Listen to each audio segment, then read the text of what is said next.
Hi, and welcome to Concept Based. I'm John Hepworth, and this is a Year 11 extension further trigonometry question from the further trigonometric equations section of your syllabus. And this is a tricky one. This is interesting to teach this. Obviously, I've been teaching this for 20 years, but I always think of myself when I was in high school and mistakes that I made when I was learning content. And this was one of those things that just bamboozled me a little bit in high school. And I think the reason why was because when I was learning this in high school, the idea was try and remember all of the standard forms. And so there was four standard forms to try and remember. In your syllabus, it refers to a cos x plus b sine x could be expressed as a cos x plus or minus alpha or r sine x plus or minus alpha. So there's four forms to remember. But as I started teaching it more and more, I realized that remembering things is not necessarily the best thing for students to do in this situation, because if they understand the concept of where the forms of the equations come from, they can just derive them themselves. And it's really quick, especially when you know where you're going. There's definitely shortcuts along the way. So I'm going to do this question not from remembering formulas. I'm going to do this question from essentially deriving it, but I'm also going to use the reference sheet. I'm going to show you that the reference sheet can help you in the middle here because there is one bit you don't have to remember. And yeah, we'll see if we can then go on and solve this question. I am a little concerned about turning this one into a reel. I do not think I can do this one in 3 minutes. I'm glad that here we are in YouTube land in full video form because this one's going to take a little while. Okay, so the thing that I want to really point out here is that the form they want you to express in is just given to you. You don't get to pick it. And because that is given to you, that's what you're working with. So if your focus is often just straight on what form do they want me to write it in, then that may help you identify what you have to do here. Because what you have to do is you actually have to expand this notation. Now, if we look back at the reference sheet, that's not our reference sheet. Yes, it is, but it's on Desmos. If we, that is also not our reference sheet. Here we are. If we look back at our reference sheet, we've got the compound angle formulas given to us. So with these formulas being given to us, here's the cos A plus B expansion that I can do straight off the reference sheet. So I don't have to remember that. So it's cos minus sine. Okay, so let's get back into doing that. So we're going to expand and we're going to get r cos, so it's so cos x cos alpha minus r sine x sine alpha. And the reason why we expand it is because when we expand it, it matches up with the original function. So we want to go and compare things that are matched up there. Now, obviously, in that original function, I'll move it down a little bit so you can see it a bit better. There is a cos x term in the original function, and that's in this function. There is a sine x here, and there's a sine x here. What we're actually matching up are these coefficients, this root 3 and the 1 that is here. So on cos x, the root 3 is going to match with my r cos alpha out of this expression. This is where the 3 comes from. And in the second part, first of all, look what's happening here. We expanded and had negative, but the expression up there is positive. So r cos alpha equaled root 3 for this. But on the sine side, r sine alpha equals -1, right? So as it matches up, I could even say that negative r sine alpha equals +1, but I just put the negative straight across. So now we are matching things up. We can now go ahead and do things. The first thing that we can do is we can remember a formula about r squared, but look at these two equations. That's what we're going to work with. If we squared both of these equations and added them together, we would get r squared cos squared alpha plus r squared sine squared alpha equals root 3 squared, which is 3, plus -1 squared, which is 1, and we get 1. Now look in here, cos squared alpha plus sine squared alpha. Cos squared alpha plus sine squared alpha is 1. So on this left-hand side, we're just left with r squared equals 3 plus 1 is 4.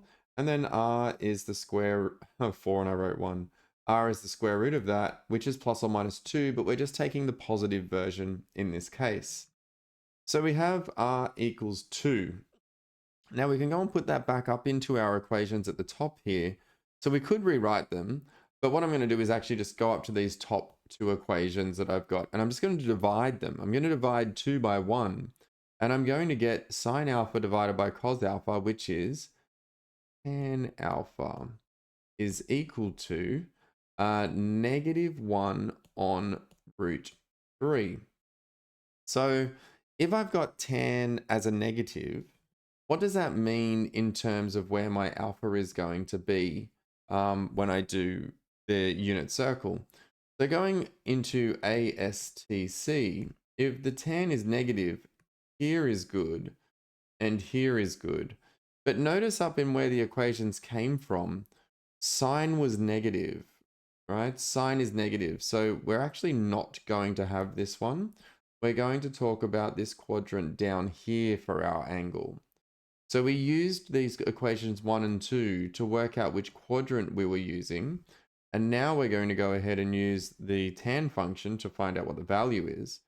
So alpha equals inverse tan. I'm just going to say inverse tan of 1 on root 3. And I know what quadrant I'm in. I'm in this fourth quadrant. So inverse tan 1 on root 3 gives me the primary angle. Now 1 on root 3, if we think back to our triangle, 60-30 triangle, pi on 3, pi on 6, right? This is, and we get 1, 2, and root 3. 1 on root 3 gives us the pi on 6 value. But again, we're not talking about pi on 6. We're in this fourth quadrant. So we need to go all the way around to this fourth quadrant and be pi on 6 short of 2 cycles. So we would be at 11 pi on 6. So that's what not remembering the formulas looks like, and I highly recommend it. Deriving it out every time, demonstrating that you have the understanding of what this auxiliary angle expression is, and getting it to this point is what you need to be doing. So now we can actually write it as r cos x plus alpha. So our r was 2 cos x plus 11 pi on 6. Now we're in the next step. It says, hence solve that this equals 2. Okay, I'm going to set this to equal 2. So now cos x plus 11 pi on 6 equals 1. And if we're going to do the inverse cos of 1, what are we going to get? We're going to get 45 degrees, or pi on 4. Oh, I had to do a little pause and cut because I made a mistake. It's always a bit embarrassing when the teacher makes a mistake, but you didn't see it in the video because I cut it. But I did the inverse cos of 1 up there, and I said it was pi on 4, but that's the inverse tan of 1. The inverse cos of 1 is 0 and 2 pi. Now, because we're going to be taking away this 11 pi on 6, we have to keep rotating. So I'm also going to go and get the next solution at 4 pi. Okay, so now we are going to subtract 11 pi on 6 away. And 0 minus 11 pi on 6 is obviously going to be negative, so that's outside our domain of 0 to 2 pi. 2 pi minus 11 pi on 6 gives us pi on 6. And 4 pi minus 11 pi on 6, so essentially 24 pi on 6, take away 11, will give us 13 pi on 6. And that is our two solutions for that equation.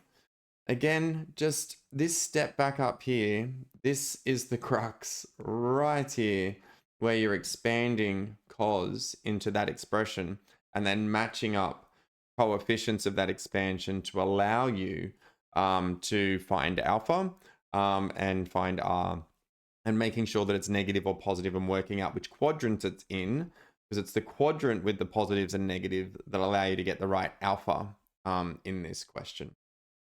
All right, so hopefully as a student, you'll be able to do better with this question than I did back in my HSC because you're able to do the expansion and coefficient matching.